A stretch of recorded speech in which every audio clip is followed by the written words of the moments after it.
రుద్ర మీడియాకు స్వాగతం. మున్సిపల్ ఎన్నికలకు సంబంధించి ప్రభుత్వం స్పష్టతనివ్వడంతో ఆ దిశగా ఎన్నికల కమిషన్ చర్యలు చేపట్టింది. ఇందులో భాగంగా ఓటర్ లిస్టులు అంటే ఆయా మున్సిపల్ కార్యాలయాల వద్ద పోలింగ్ స్టేషన్స్, ఓటర్ లిస్టుల ప్రకటన, తర్వాత అభ్యంతరాల స్వీకరణ, దాంతోపాటు అఖిలపక్ష భేటీ, ఇట్లా అన్ని అంటే షెడ్యూల్ జిల్లా కలెక్టరు, జిల్లా ఎన్నికల అధికారి ప్రకటించడం జరిగింది. ఒక నిర్దిష్టమైన తేదీలు ప్రకటించడంతో పల్స్ అంటే ఈ మున్సిపల్స్కి సంబంధించి హీట్ పెరిగిపోతుంది రోజు రోజుకు. మున్సిపల్ ఎన్నికలకు సంబంధించి ఒక స్పష్టమైన ఆదేశాలు రావడంతో రాజకీయ పార్టీలు కూడా ఆ దిశగా ప్రయత్నం స్టార్ట్ చేసినాయి, అంటే ఎలక్షన్లో పోటీ చేసేందుకు. ఇందులో ప్రధానంగా కాంగ్రెస్, ప్రధాన ప్రతిపక్షమైనటువంటి బీఆర్ఎస్తో పాటు బీజేపీ, సిపిఐ, సిపిఎం పార్టీలు కూడా తమ ఈ అదృష్టాన్ని పరీక్షించుకునేందుకు సిద్ధమవుతున్నాయి. దీంతోపాటు ఈ ఇండిపెండెంట్గా అంటే అందరి వాళ్ళుగా తాము ఈ బరిలో నిలిచి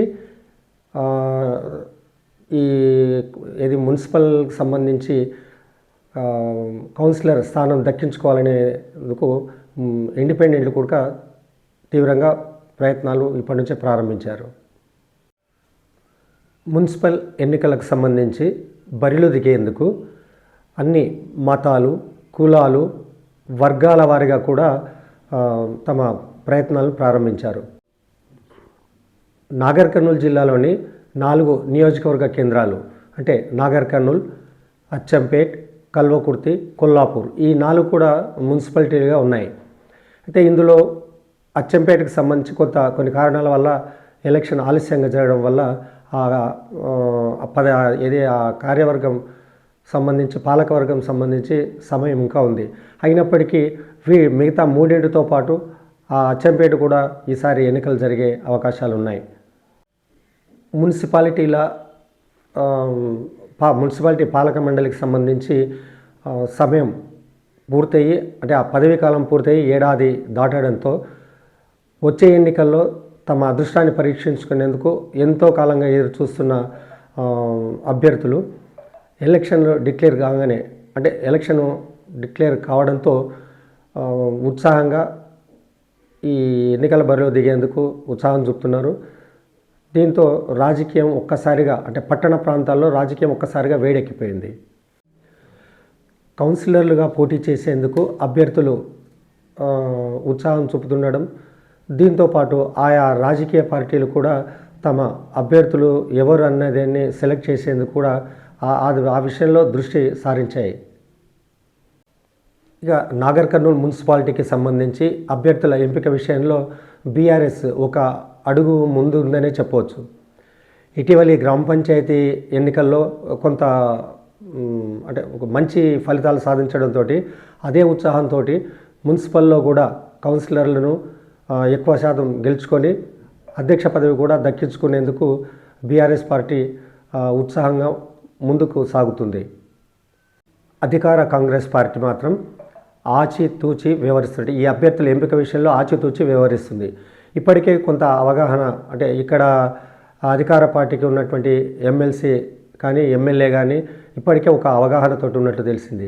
అయితే గతంలో కాంగ్రెస్ పార్టీ కౌన్సిలర్లుగా ఉన్నవాళ్ళు కొందరు, దాంతోపాటు పార్టీలో చాలా కాలంగా ఆశావాహులు ఉన్నవారు కొందరు ఈ కాంగ్రెస్ పార్టీ అధికారంలోకి వచ్చిన తర్వాత వివిధ పార్టీల నుంచి ఈ జంపు జిల్లాలు ఉన్నారు కొంతమంది, వాళ్ళకు సంబంధించి వాళ్ళు ఆశావాహులు ఉన్నారు.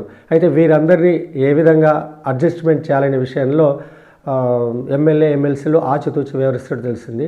అయితే ఇప్పటికే వాళ్ళకు ఒక అవగాహన ఉన్నప్పటికీ ఈ విషయాన్ని ఎక్కడ బయట పెట్టకుండా గుమ్మనంగా వ్యవహరిస్తున్నారు. ఇక బీఆర్ఎస్ విషయానికి వస్తే ఇప్పటి వరకు ఏ వార్డు ఏ రిజర్వేషన్ అయితే అనేది తెలియదు.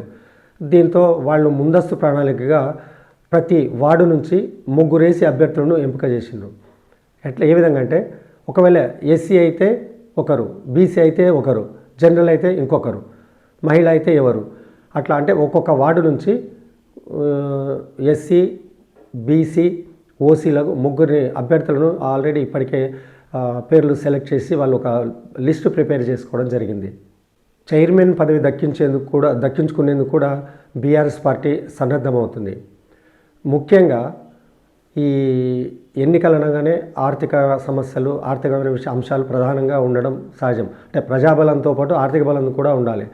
మరి ఆర్థికంగా ఉన్నటువంటి బలహీనంగా ఉన్నటువంటి అభ్యర్థుల విషయం ఏంటి, వాళ్ళని ఎవరు అంటే ఆర్థికంగా ఎవరు వాళ్ళకు సహాయం చేయాలి అనే విషయంలో కూడా అంటే వాళ్ళు ఈ ఆర్థికపరమైన అంశాల్లో కూడా ఇప్పటికే ఒక విధమైనటువంటి ఆలోచనతోటి ముందుకు సాగుతున్నట్లు సమాచారం.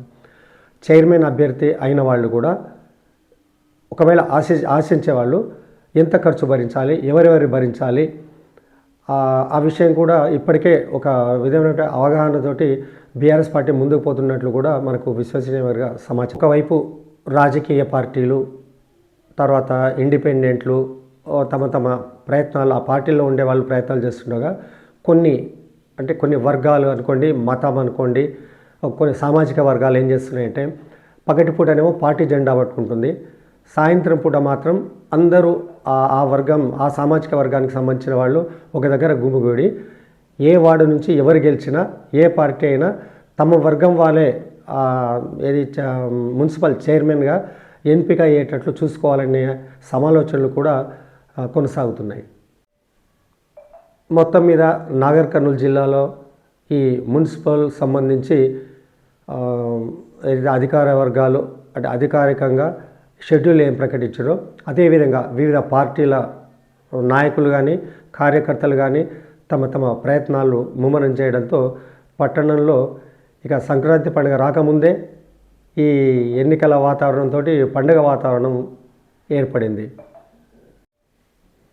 నాగర్ కర్నూలు జిల్లాలోని మిగతా మున్సిపాలిటీలలో కూడా దాదాపు పరిస్థితి ఈ విధంగానే ఉన్నట్లు సమాచారం. ఈ వీడియో మీకు నచ్చినట్లయితే లైక్ కొట్టండి, షేర్ చేయండి, సబ్స్క్రైబ్ చేయండి.